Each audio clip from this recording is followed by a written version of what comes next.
Hare Krishna, Radhe Radhe. Welcome to my channel. तो जी कैसे हो आप सभी लोग? उम्मीद करती हूँ कि राधे कृष्ण जी के कृपा से आप सभी लोग अच्छे होंगे और स्वस्थ होंगे। तो जी आज है हमारे राधा रमन जी का प्राकट्योत्सव, यानी कि उनका जन्मोत्सव मनाया जाएगा, जो कि 482वीं जन्मदिन मनाया जाएगा, जो कि वृंदावन धाम में बड़ी ही धूमधाम से मनाया जाता है। और आज उनके दर्शन के लिए भक्तों की अपार भीड़ वृंदावन धाम में होती है, जो कि सुबह से ही देखने को भक्त दर्शन के लिए वहाँ खड़े रहते हैं। तो ऐसे में चलिए आज मैं आपको सुनाती हूँ राधा रमन जी की कहानी, उनके प्रकट होने की कहानी। तो आज एक बार फिर मैं आपको राधा रमन जी की एक प्यारी सी कहानी लेकर आई हूँ।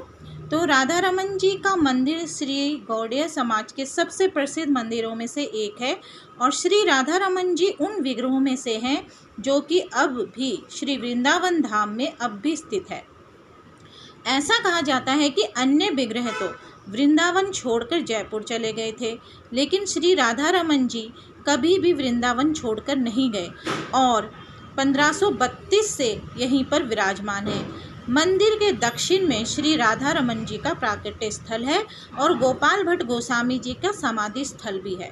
कहा जाता है कि गोपाल भट्ट गोस्वामी जी ने ही राधा रमन के विग्रह को प्रकट किया था। राधा रमन जी के प्राकट्य की कथा। एक श्री गोपाल भट्ट गोस्वामी जी अपने प्रचार यात्रा के दौरान गंडकी नदी में स्नान कर सूर्य भगवान को अर्घ्य दे रहे थे। तभी उनके हथेली में शालिग्राम भगवान का एक अद्भुत शिला उनके हाथ में आ गया। जब गोस्वामी जी दोबारा अर्घ्य लिया तो पुनः एक और शिला उनकी हथेली में आ गई। इस प्रकार 12 बार करते हुए 12 शालिग्राम जी शिला उनके हाथों में आई। फिर गोपाल भट्ट गोस्वामी जी सभी शिलाओं को लेकर वृंदावन धाम लेकर आ गए और यहाँ पर आकर यमुना नदी के केसी घाट तट के नज़दीक ही एक कुटी बनाकर सभी शिलाओं को वहाँ विराजित कर श्रद्धा भाव से पूजा अर्चना शुरू कर दी। एक बार वृंदावन की यात्रा पर निकले हुए सेठ जी ने वृंदावन में स्थित सभी श्री विग्रहों के लिए विभिन्न प्रकार के महंगे महंगे वस्त्र और आभूषण दिए, और उन्होंने श्री गोपाल भट्ट जी को भी वस्त्र और आभूषण भेंट में दिए। परंतु जब बात श्री शालिग्राम जी की आई तो वो सोचने लगे वो भी श्री शालिग्राम जी को कैसे वस्त्र धारण कराए। और श्री गोस्वामी जी मन में भाव आया कि अगर मेरे भगवान भी अन्य विग्रहों की भांति होते तो मैं भी इनको अनेक प्रकार से उनको सजाता और अलग अलग आभूषण और वस्त्र धारण कराता और उनको झूले में बिठाकर झूला झुलाता। और पूरी रात श्री गोस्वामी जी को यही सोचते सोचते नींद नहीं आई। सुबह हुई, जब थोड़ी नींद सोने के बाद उनकी आंखें खुली तो वो पूरी तरह से आश्चर्यचकित रह गए। उनकी नींद खुली तो उन्होंने देखा कि शालिग्राम जी साक्षात त्रिभंग ललित द्विभुज मुरलीधाम श्याम जी के रूप में बैठे हुए हैं।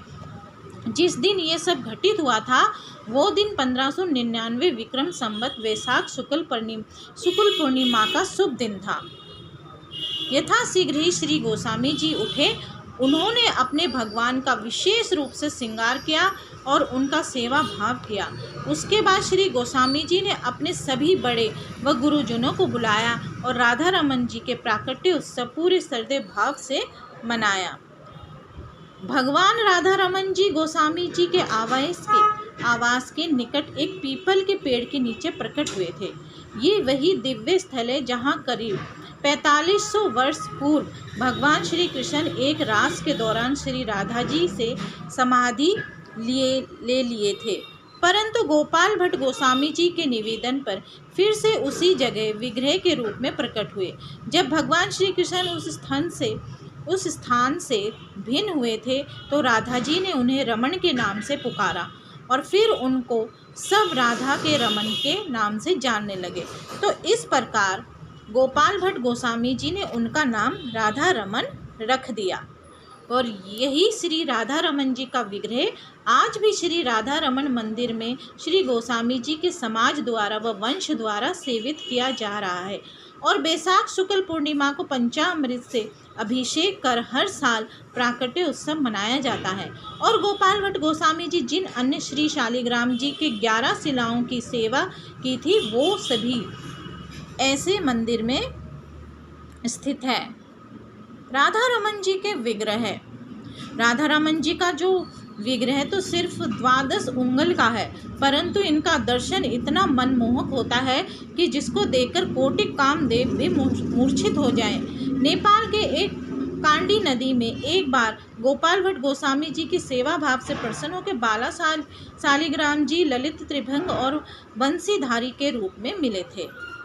लाल जी के पीछे से देखने पर ऐसा प्रतीत होता है कि मानो जैसे श्री शालिग्राम जी है, और ऐसा प्रतीत होता है कि जैसे फूलों से भी ज़्यादा नाजुक कमल चरणों वाले और वेणुवादन की मुद्रा में हमेशा अपने होठों पे मंद मंद मुस्कान लिए श्री राधा रमन जी सभी भक्तों के हृदय में रमन कर रहे हैं। वृंदावन में स्थित प्राचीन विग्रहों को पहले गोविंद, मदन मोहन और गोपीनाथ जैसे नामों से जाना जाता था, परंतु बाद में श्री राधा जी के विग्रह को उन सभी मंदिरों में स्थापित किया गया तो उनका नाम बदलकर राधा गोविंद, राधा गोपीनाथ और राधा मदन मोहन रख दिया गया।